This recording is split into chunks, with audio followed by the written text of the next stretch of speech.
Today, we are diving into a conversation that every midlife woman needs to hear. Whether you are dating, healing, or redefining the second half of your life, the stories you tell yourself about who you are matter.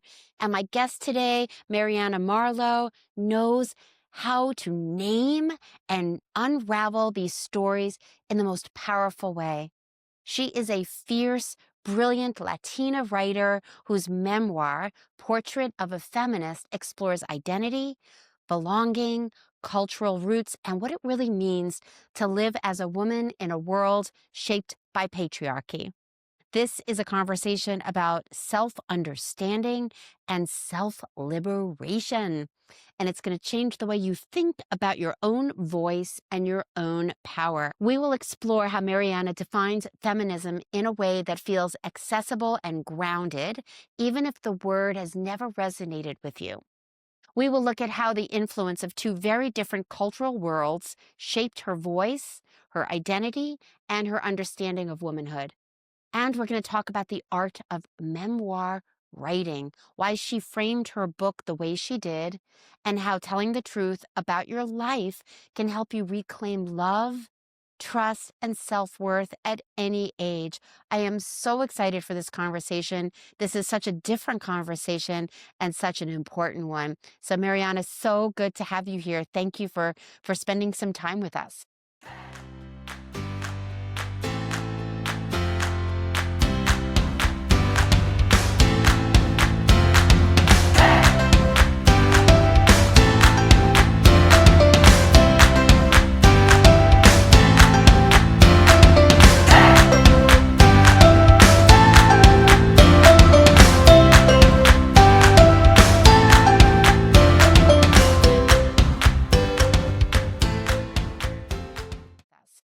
Thank you. I'm excited. Yay! So you talk about feminism in such a grounded and human way. How do you personally define feminism, and why does that definition matter for midlife women who are stepping into their power? Well, I think, unfortunately, to this day, feminism has a negative connotation for a lot of people, and I'm sad about that. For me, feminism is a humanist philosophy, and it's a philosophy that defines human beings as equals, equally worthy, equally capable, equally worthy of love, Mm, capacity to love, to receive love, to create, to think, to communicate. And patriarchy, which is the opposite of feminism, limits people. Obviously, it limits women very overtly, but I think it limits men. I think it mm. keeps men from being their whole human selves. And that's really unfortunate. It's really sad for our society and our culture and for each of us, each individual. Yeah, I want to unpack a little bit of what you just shared. So, yeah, the equality of men and women. Yes, absolutely. Feminism to really claim that, to put a stake in the ground and say, I'm just as valuable as men. And then the patriarchy, which, well, what's your definition of patriarchy before I start talking about patriarchy? Patriarchy to me is a very limiting philosophical construct that defines women as less than men automatically and Hmm. always, Yeah. and has created these ideal femininities and ideal masculinities that are limiting to both sexes and all genders. So it's a really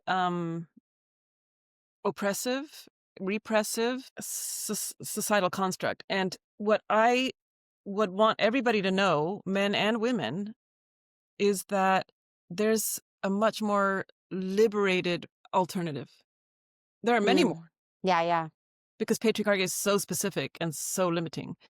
But there are liberated alternatives where every human being doesn't have to be on a hierarchy, whether it be sex, class, gender, race, anything. So, Yeah, and thank you for that, because just unpacking that definition and showing the limitations right there can show how men are affected by that as well.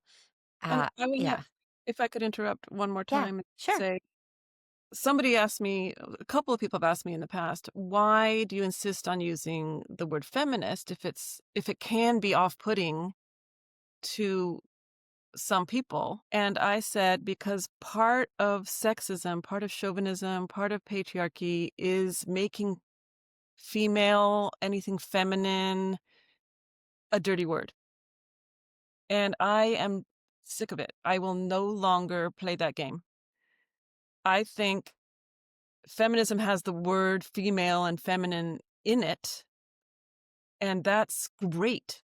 Why can't female and feminine be inclusive? Why does it have to uh men don't have to be defensive against it because feminism includes its liberation for men as well as women.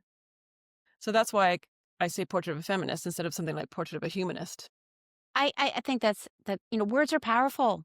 Yeah. Words are powerful, and how we define ourselves um, really impacts how we show up in the world and how we show up in relationships. And I don't know what it was. It was a couple of days ago. I was talking to Michael, my partner, and we were talking about it was probably something about women being kept down in the workplace or something like that.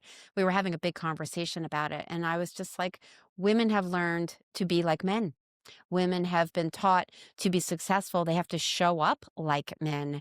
And it's hurting not only the woman by not fully engaging with her womanness, her femininity, her power as a woman, her flow, her expressions, her emotional magnitude, like all of that, like all the richness of being a woman. And it's also taking away from that dynamic in the business place because there's pieces missing and the men don't get the opportunity to actually go, wow, that would be a wonderful piece to add in. And so Or I to absorb. yeah, absorb experience. And so it is really limiting when there's like this glass ceiling of how much can you actually be a woman in the workplace or even in a relationship for that matter. Yeah, that's so disappointing to me what I've seen as a cultural trend in the last 15, 20 years is women claiming power through masculinist behavior. Yeah. So one example, and I did laugh when I watched this film, but it is an example of this dynamic is Bad Moms. I think it's called Bad Moms. It's a comedy. Okay. And basically, it's a bunch of women who have children and husbands.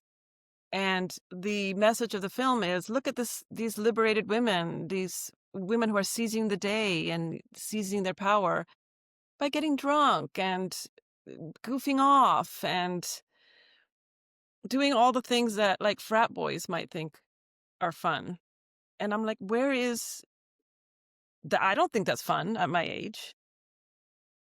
So I would like a film that was funny and accepted in mainstream viewership that privileged and legitimized the truly feminine instead of Mm. feminine accessing power through masculine behavior. Yeah, I'm right there with you. And what I see and what I know, certainly through the body of work that I'm well versed in, which is shadow work, is that which is suppressed will come out sideways. And Mm, I'm not surprised at seeing people overshoot the opposite or wanting to be one of the boys because they haven't been allowed to fully embrace their womanhood, their femininity, their essence. I mean, my mother was just reminding me that it wasn't until the 70s that she was even able to have her own credit card. I, that's I, insane. it's crazy. I mean, and that was just a heartbeat ago. And so it's not surprising that in this culture, still there's a paradigm shift. It is happening, and it's going to take some time. And this is a very different topic, and I think for another time. But I mean, there's a lot of the masculine, the patriarchy that I think is blowing up in our faces right now, and may the women really connect to their power in a healthy feminine way, not in a masculine way, to bring that forth because this world really needs some healing and that loving presence that women bring. What do you think Absolutely. about that? Yeah. Absolutely. Yeah. Absolutely.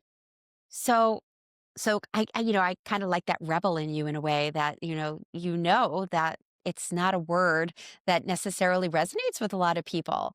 And yet you continue to use it. I guess you're hoping that people lean into it and hope to reclaim it because of everything we're talking about, which Yeah, I and think is I powerful. I would be doing women a disservice, and I would be doing myself a disservice if I gave up on it, Yeah.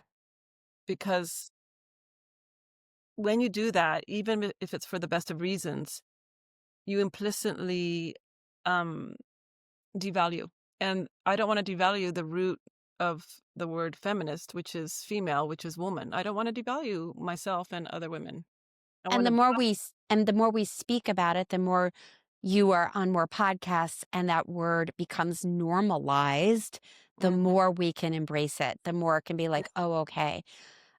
And I'm really appreciating this conversation because it really isn't a word that I've even identified. I've identified as an empowered woman, as an evolved woman, but as a feminist, uh, it's not something I ever like really even thought of, to be really honest. And so, I'm like, huh, yeah, that word has sort of disappeared in my vocabulary, and Well, I it's hear the reclamation right now. I don't blame you because our culture has stigmatized it. We've kind of kept it frozen in time when it was all these angry women, Right. you know, quote unquote dykes, man haters, feminazis, all that negativity, all that devaluing of the feminine and the female, it's kind of been stuck in our cultural collective consciousness. Yeah, those pushy women that that Well, that rose up, and sadly, that's sometimes what we have to do to be seen, to be heard, to really shout. And yet, how can we embrace and embody and show up in our feminine without having to be that pusher? Because from my perspective, that is masculine energy, that challenging energy. How do we open, how do we flow and be powerful at the same time? And I think there's like an integration, there's a tweezing apart and a shifting, like I said, in the paradigm to be different and to own that word in a new way. I really am appreciating this absolutely. this thought. Yeah, yeah, this is new for me. I was really looking forward to this conversation because, like, huh, all right, yeah, this is kind of what I think too. So Mhm. cool. So I know you have two sons, which I think, with everything you're sharing, I'm so curious. How do you bring in the feminist values with them? How do you bring it into everyday life with them? What does that look like? It's multifactorial and it's complicated. Yeah, I bet. Sometimes it can be difficult. Mm, So, the primary thing which I think I do automatically is through modeling. I am who I am. They know I'm an intellectual, that I love reading, that I have a PhD in literature, that I used to teach college. They know that I have a super active mind. I have a I'm always critically reading and analyzing. And then they know that I value learning, I value curiosity, I value kindness and compassion as well. And then the other things I do more strategically is I did a lot of we'd watch something and I'd be like, "Okay, do you see what's happening here?" So, for example, Eminem and Rihanna had a famous duet. I think it's called "Love the Way It Hurts." And my kids loved it when it came on the radio, and I love it. I love the tune, the melody, and the singing. I really like it. But the lyrics are horrific. mm, And he says, the man sings, I'm gonna, you know, I'm gonna tie you up to a bed and I'm gonna set the bed on fire wow. and I'm gonna watch you burn. Wow. This is very, domestic violence, it's very abuse, it's very controlling. Women actually do die that way, and women are actually killed by their husbands and boyfriends a lot. And to have this glamorized and glorified, and then Rihanna, who's female, says her singing is, "You're gonna do this, you're gonna do that to me, but it's okay because I love the way it hurts." Mm, I mean, you have a woman singing that she welcomes her own abuse to the point of murder, yeah, and yeah. that wasn't that long ago. My kids were tweens and teens when it came out. Talk about crossing a line. Wow. So then I'll listen to that, and they liked it, and I liked it, except for the lyrics, and then I would say to them, Except for the lyrics. I mean, it's just so sad. It's like, I really liked it, the music, but dang, oh my well, God. so I would say to them, I would say, like, "I really like that song, but I don't like their lyrics. Look what it's saying." Yeah, And I would deconstruct it in front of them. We'd have conversations. so good. And then, when they were both teenagers in high school, we decided to have Valentine's Day all as a family. So, and I said, "We're gonna watch 16 Candles." Yeah. So, because I watched that when I was 16 in theaters. Yeah. Loved it with my friend. Loved it. We talked about it. So I was watching it all happily, and then I was like, "What is happening on this screen?" Yeah. Glorifies rape culture, literally glorifies it. And I just sat there, mouth open, going, I can't believe I didn't remember this. And I can't believe I'm watching it all cozily with my two teenage sons. So the jock slash Prince Charming basically gives his prom queen cheerleader blonde girlfriend, when she's unconscious after a graduation party, or no, homecoming party, whatever it is, he basically gives her to the nerd who has a crush on her. She's unconscious, and he gives her unconscious body and puts it on the nerd's shoulder, and Wow. the nerd puts her in a car and drives off, unconscious. Wow. I almost And wanna now, watch it just to see that, like, how did I miss that? But that's how slippery these things can be yeah, and until we wake up and actually go, "Whoa, what is yes. this?" So that kind of thing you have to call out Yeah, if you have children, yeah, girls and boys. You have to call it out. You can be like, okay, this is funny, we're laughing, but let's also look at this side. And what is it actually saying? yeah, What is it applying? What is it saying about girls and boys? What is it saying about men and women, about relationships? Just say it out loud, because obviously when I was 16, I didn't have the intellectual tools to. All I thought was like, he's so cute. Oh, now he likes Molly Ringwald. Oh, I'm so happy. I didn't think, what is, how is that romance made possible? Only by the giving of an unconscious female body from one man to from one boy to another.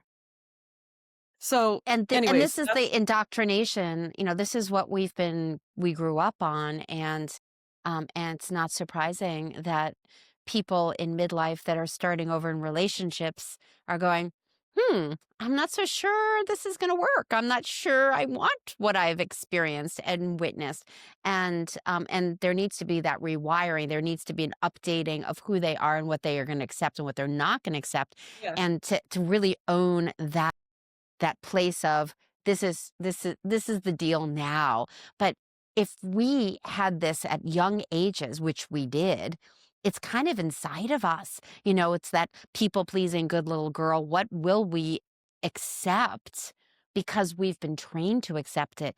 And one of the things I love about this conversation is it really is eye opening. It's like, there is something going on here. We've been taught a certain way of dynamics, patriarchy, misalignment of power, and not equal of in the humanistic kind of way. And that's why I really am thrilled that we're having this deep conversation because most of the time on this podcast, we're talking about different pieces that a woman needs, and some great men here, to have an extraordinary second half of life with lots of love, whether they choose a partner or not. And this piece alone is huge I think because so. we've been taught as women and men to be in a certain way that is not a healthy dynamic. We're in completely narrow lanes. We're completely blinkered and in narrow lanes from society. I do want to say one thing about bringing up children and having conversations with anybody in your life as a feminist. Yeah. I always make sure to reiterate I am not against individual men. I am against the system that creates certain men a certain way, that creates stereotypes, that creates these narrow lanes and places us in them and doesn't Mm, allow us to see up and over at the amazing free meadows on either side. And um that's what's tricky, especially with teenage boys and girls. They are like, "Oh, well, y- then I'm a man. Do you hate me?" And I'm like, "No, no, no, no." And I try to say, I'm just talking about the system and what we've been taught and how it's been showing up for a long, long time. it's like we're in like a blanket being put on us, all of us. And it's a blanket Mm, heavy and it's suffocating and it's oppressive and it hurts, it's scratchy, but we don't know any better. We've never lived without the blanket. yeah, So the blanket affects all of us, and the blanket is a blanket. It's not a human being. So I try really hard to say, I love that. I love individual men in my life, Yeah, and I'm never going to think all men are bad because it's just not true. right. But I am going to say, let's look at the way we are all internalizing negative ideas about gender and identity. Yeah. So well said. Really well said. So I'm curious, you're in your memoir, in the open and closing of your memoir, you did it with two intentional chapters, sort of like bookends. Why did you choose to do it that way? Like, what was the structure about, and what did you want it to hold for your readers? Okay, my memoir is in essays, so each chapter is almost its own little standalone story, true Mm, story. But I still wanted to show movement besides chronological from the start of the book to the end. So what ended up happening was the f- the prologue is a very short 1.5 pages where I describe the scene where my friend in my neighborhood asked me to lead a meeting of her daughter's national junior league. Um, you know, it's a women's girls and women's thing, volunteering and whatever. But she wanted me to lead a class in media literacy. So I went to it and I asked them all, they were all about 16, there was about 12 of them, who here considers themselves a feminist? And only one raised her hand with confidence and assurance and speedily. mm, mm. Two other ones looked at the first one and then raised their hands kind of slowly, but insecurely. And I was like, great, inside. I was, this was, 12 years ago. So I was like, this is so demoralizing to me. Mhm. So then we had a 2-hour talk and I analyzed print advertisements. I analyzed songs, the Eminem and Rihanna song. I analyzed commercials and movies. And at the end, I said, who here considers himself a feminist? And they all raised their hands. Wow, nice. Oh my god, how impactful. That's But so cool. the ending is not in this book. I end it with only three raising their hands. Then I go into chronological, and then the last chapter is a few years ago. I was invited to a friend's father's memorial at her house in her backyard, and I sat at a table and I was talking to all kinds of different people, and then for some reason I can't remember now. I said "Oh, I'm a raging feminist." Like, I just like to throw that out once in a while, I don't know why. So But I think you might be. so I just threw that out, I can't remember what was the motivation, and this young girl, like 21, she'd been staring at me the whole time and not saying a word, Mm. and then when I said that, she said, "Wait, are you a feminist?" And I said, "Yes, I'm a feminist." And she said, "I am too." And she Aw. raised her hands in triumph, Ah, like she was so happy to find a sister right. in our common belief in womanhood. And so that is a frame that kind of bookends the first story where there was very reluctant raising of hands and only one confident raising of a hand. Love it. So there's kind of an arc there where I, f- I felt in my own anecdotal way a shift. I, f- I love it when I love it that I was able to be a role model and a friend to this young woman Mm. who I love that. obviously didn't feel surrounded by feminists. Yeah. Wow. That's so cool. Yeah. Really appreciate that story. Thank you for sharing that. So, women in midlife often feel pulled between their old identities, raising the family, the career, whatever it was, into like who they are now, their new desires. And I'm just wondering, how was writing your story helping you claim more of your liberated or authentic version of yourself? How did that impact you? Super overtly and extremely unexpectedly. So I was an academic and I've always loved reading, but my writing was very academic. I was trained in academic writing. Then I turned 50. The same spring I turned 50, my son graduated from high school and he was going far away to college. And I think something subconscious in me was like ruminating and pondering and worrying and seeking, not consciously, but unconsciously. I needed something because I knew I would not be good with empty nest. So I knew I needed something, but I didn't know what. And then I think my subconscious was working and working, in the background because again, I can't remember the trigger. It must have been a book. It must have been a memoir. And I was like, maybe I could try this memoir writing thing. And I thought I can do it by myself. I can do it in secret. I can do it at my own pace. I didn't tell anybody except two good friends for 3 years Hmm. that I was writing. Nobody in my family knew. I was writing right in the middle, on my laptop in the couch, and nobody knew because I was mother, wife, you know, Yeah. daughter-in-law, daughter. I wasn't writer to the people around me. And I swear to you, it was incredibly liberating. Now, Mm. I that was 8 years ago, and it is still a beautiful passion and purpose for me.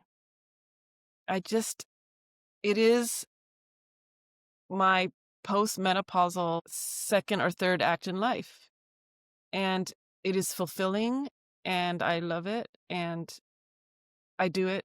I either think about writing or actually write or revise or read every single day. So I'm really working on my writing every single day, and it allows me to be my pure self instead of a role.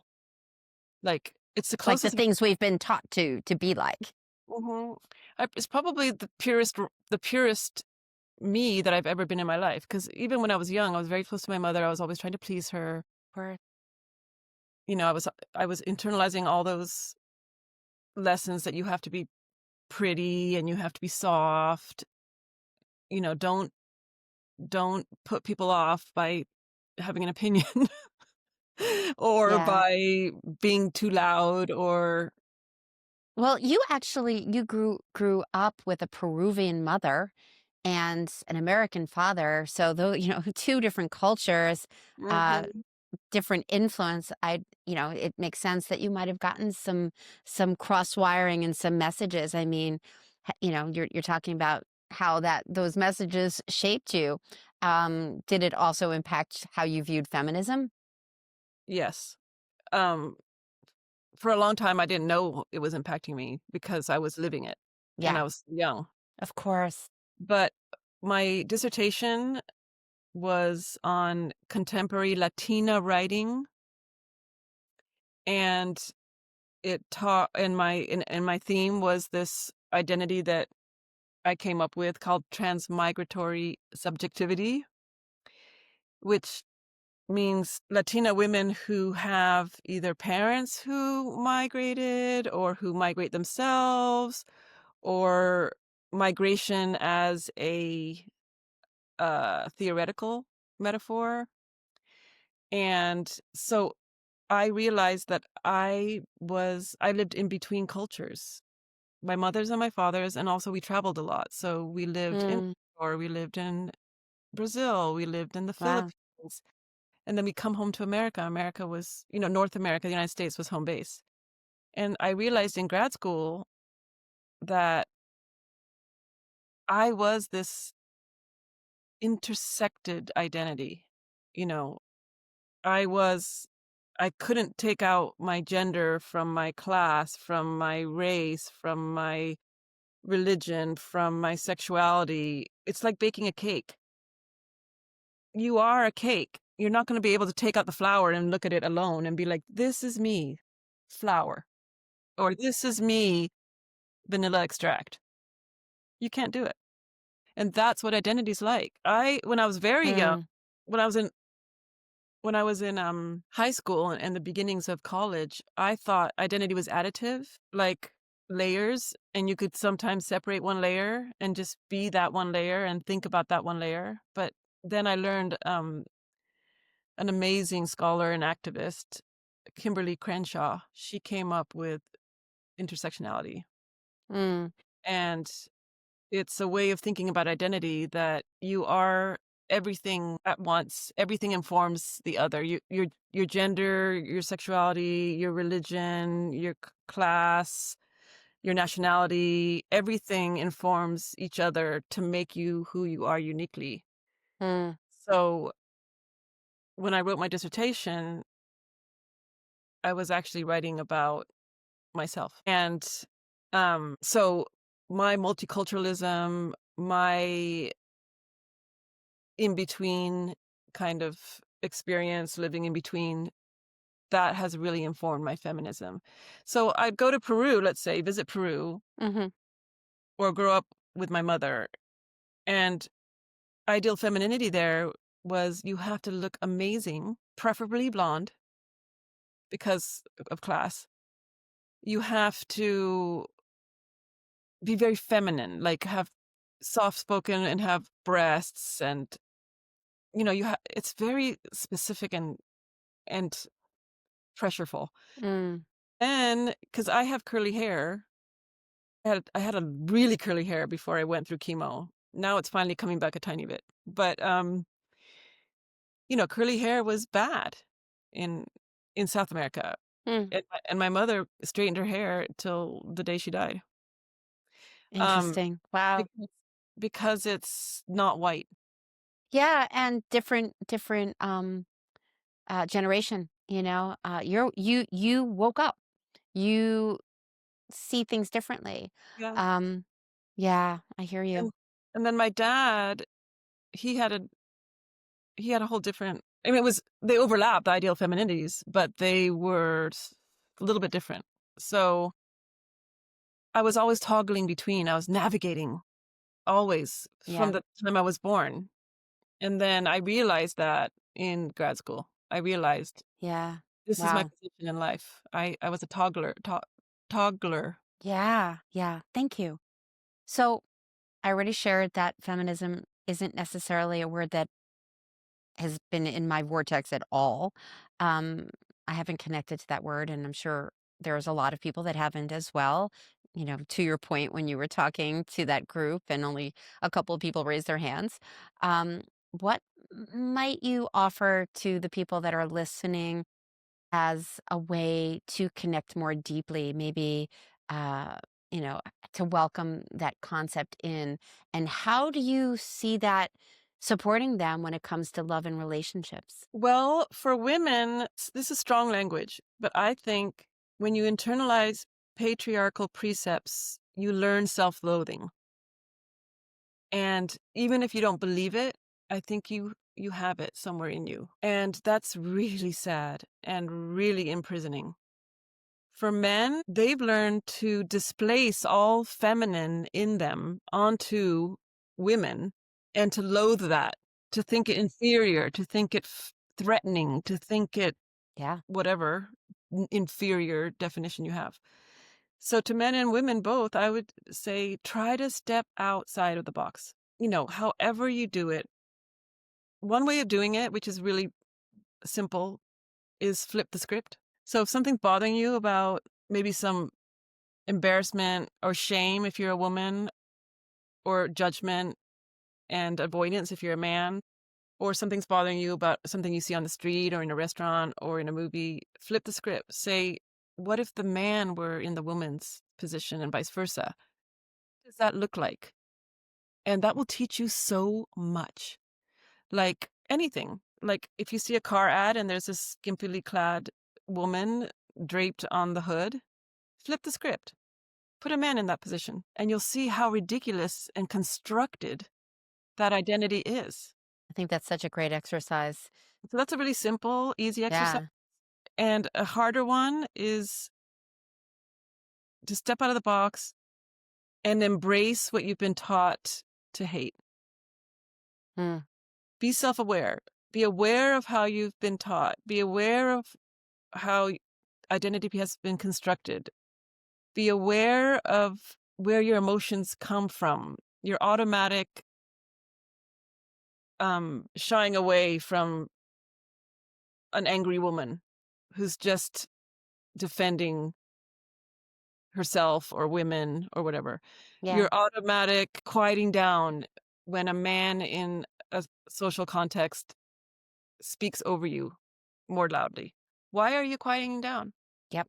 Yeah. Why don't you just say, "Excuse me, I was still talking." Yeah.